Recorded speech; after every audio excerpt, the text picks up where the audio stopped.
Hello, everybody. It's Mr. Yamas again with our second video lecture that we'll be covering today. This time, we're going to be covering the Columbian exchange and the consequences that it brought once Christopher Columbus came over to the Americas. So, obviously, we already covered the Aztecs, the Mayans, and the Incas. We went over just a little bit of their culture and what they believed and how they lived their life. But now these people are going to go through some things, okay, through some consequences. And so that's what we want to cover today. And so we want to make sure and understand what these things is. But before we even get started, I want to quickly tell you the definition of the Columbian exchange right here. So the Columbian exchange is an exchange of food, plants, animals, diseases, and culture. So, how did this happen? How did this exchange? And an exchange is basically a trade, right?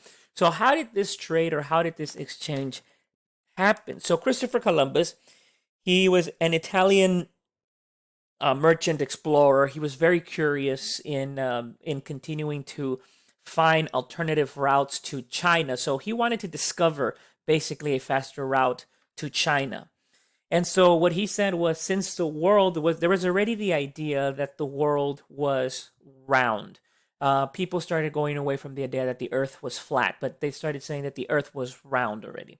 And obviously those were the ideas of, those Copernicus ideas of the heliocentric, geocentric theory, geo meaning earth, and then centric, meaning it's in the center. But people started seeing here through exploration that the world was round.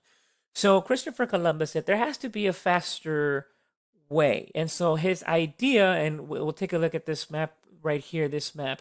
His idea was that because Europeans were doing this eastern route to China, they were going down in Africa, and then eastern route to China to this place right here in Asia. So Europe, and then going down all the way to the southern tip of Africa, and then going back up, or going through what we know as the Silk Road, right? So from Rome, Italy, in this area, all the way to China, the Silk Road that passed through the Middle East and Asia. But because Columbus said, you know what? They basically thought that the world was just Europe, Africa, China, and the Indies. Just this, no North America. So basically, he said, if I go this way, right, I'm going to end up this side. Right? So he said, because they thought there was nothing here, they said, I'm going to go this way. And when I go this way, I'm going to end up here. Because they thought that this was just the world right here, this area. But eventually, obviously, as we know, it was an accidental discovery, as it says here. Instead, he stumbled upon some small islands where he thought he had landed in India because the natives looked Indian. So he landed right here, where this little area right here, he landed right there. And when he saw the native people there, right, he thought, oh, I miscalculated this. He said, rather than landing here in China, I ended up landing here in India. So that's why he started calling them, these people were here, Indians. So anytime that we cover India or natives, make sure that we understand what we're talking about.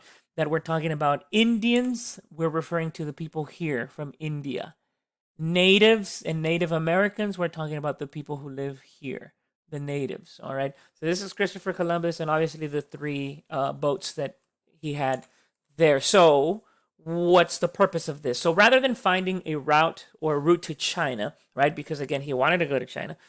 He is credited with the discovery of America. And so, why is this important? Because he's going to apparently discover America, but in reality, he really didn't discover anything. He just stumbled upon it because there were already natives there. So, this is going to cause and help fuel exploration and exploitation, as we're going to cover right now. So, what he found in the Americas were gold, riches, abundance of new plants, food. And this is going to start what we call the Columbian exchange. So once Christopher Columbus accidentally landed there in the Americas, now it's going to be something new. Now it's going to be new food, new gold, new silver, new everything. Everything is new, and we're going to exploit. Exploit means you're taking advantage of, you're exploiting it, you're taking advantage of all these things. And it's going to also fuel exploration. More countries are going to try to go that way so that they can um, get all the resources that are abundant there.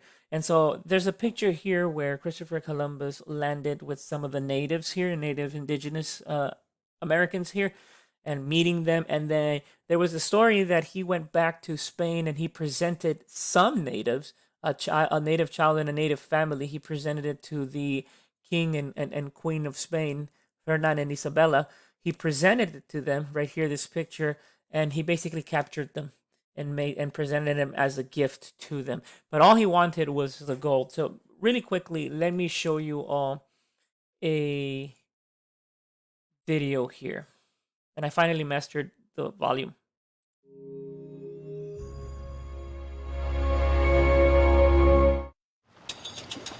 August 1492. Italian mariner Christopher Columbus prepares to sail west from southern Spain. He's convinced he'll discover a new and lucrative sea route to the Orient, home to abundant silk, tea, and spices. Born in 1451 in Italy, Columbus first learned to sail when he was 14. At that time, Europeans traditionally traded with the Orient by going over land. Trying to find a route Columbus to China. wanted to try something different. Sailing west. See how he said we're just going to go around the world because we're eventually going to land to China. A dream that could bring fame and fortune. To take on this new adventure, Columbus knew he needed funding. It took him 6 long years to convince Spanish King Ferdinand and Queen Isabella to bankroll his venture. On August 3, 1492, Columbus left Spain with 87 men aboard 3 vessels, the Nina, Pinta, and Santa Maria. 29 days later, on October 12th, Columbus made landfall in the Caribbean on an island that is part of the Bahamas today. He called the island San Salvador. He began exploring the surrounding islands, including Cuba and Hispaniola. Columbus returned to Spain in March 1493 with a ship filled with kidnapped natives, exotic plants, and a small amount of gold. He was hailed a hero, and a delighted Ferdinand and Isabella continued to bankroll Columbus's voyages. Between 1493 and 1504, he made 3 more transatlantic trips to the Caribbean, coming back each time with fewer treasures. Columbus took his last trip to the Caribbean in 1504. When he returned at age 53, he was in poor health and nearly blind. Columbus died in Spain on May 20th, 1506, at the age of 55. Though he never found a sea route to the Orient, his pioneering voyages opened a new world to European exploration and expansion. So this is a really good video by the History Channel explaining their Christopher Columbus and everything. But let me go quick as to what happened right after Christopher Columbus landed on this area, present day Haiti, Cuba, all those areas right here. So this is what we call the Columbian exchange. And remember, it's an exchange of food, plants, animals, and diseases. So you're going to see a couple of foods, plants, and stuff going this way from the western part to the eastern part, and from the eastern part to the western part. So these are some of the foods that you get to see there. For example, some stuff that was already here. You have cacao or chocolate, potatoes, corn, pumpkins, pineapples. It was already here. That stuff eventually went to the eastern part, eastern meaning Europe. And what we brought from the eastern part were apples, bananas, peaches, watermelons, oranges, sugar, coffee, and so on and so forth. So this is what we call the Columbian exchange. It's just an exchange of ideas, plants, animals, and stuff like that. Also diseases like malaria, typhus, the measles, influenza came over this way. Also cattle, like cows and horses and turkeys and stuff like that were being exchanged. And so this is the picture that you all will be able to see here. The exchanges there. Now, this also brought European voyages of discovery. So once Christopher Columbus came back, and he was going back and forth, he went back to Spain right here. And then all these other European countries like France and the Netherlands and England and Portugal, they started hearing that there were riches on this side of the world. So they started coming this way now. And they started to say, hey, let's go ahead and do this, right? Let's go ahead and explore and exploit. And so that's one of the things that we're going to start to see here. For example, in in Mexico, there where the Aztecs were, you had the famous conquistador Hernan Cortes who conquered the Aztecs. And over here in South America and Peru, or the Incas, you will have Francisco Pizarro versus the Incas. And so these conquistadores are basically going to go conquer these people, exploit them, kill them, rape them, use them as slaves, and so on and so forth to exploit the riches there. So that's one of the things that we want to talk about is the exploitation and the consequences of everything that happened once Christopher Columbus landed. So there's this model, gold, God, and glory, right? So basically, that's their motto. It was all about the money. It was all about the money. They wanted the resources for the mother country, so they depended very much on gold and silver. They just wanted the money. They wanted gold and silver as well. It was all about the money. It was all about converting them. So you also brought Catholic priests and missionaries with them, and they started to convert hundreds and thousands of Native Americans. They started to baptize them. They started telling them, "Why do you believe in a God of water and the God of the sun? There's only one God, and His name is God, and it's Jesus Christ, and so on. And so you must believe." And these native basically saw them as saviors, and so they believed them, and they were being converted, which is why today in Mexico and in this area we see a lot of Catholics and Catholicism all around here. Um, One of the things that we also started to see here, though, was the decline of the native population because of diseases. So the population of the natives start to decline because of diseases that were brought over and a little bit of warfare as well. And one of the most major things that we also start to see at the end is the slave trade. Because the native population was declining, and these people started to say, hey, there are no more natives to work the lands.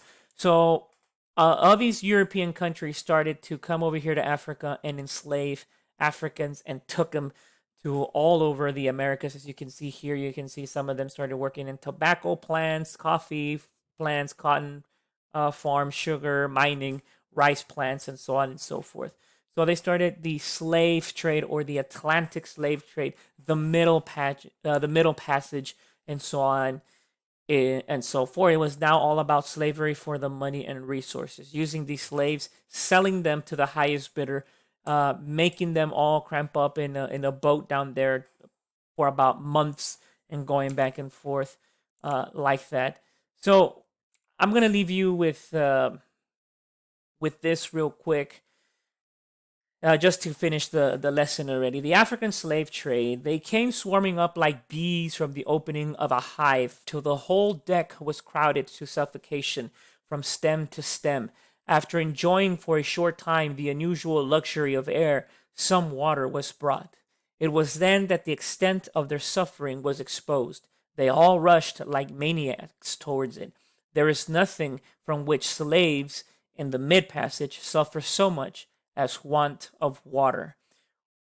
When to the poor creatures were ordered down again, several of them came and pressed their heads against our knees, with looks of the greatest anguish at the prospect of returning to the horrid place of suffering below. So this was a consequence, guys. The slave trade, the African slave trade, was one consequence that we started seeing because we were running out of Native Americans. So we started the slave trade and exploiting them for the land. We started the Spanish and all these explorers started converting them to Catholicism. They started getting it. It was all about the money. Remember, it was really all about the money. So,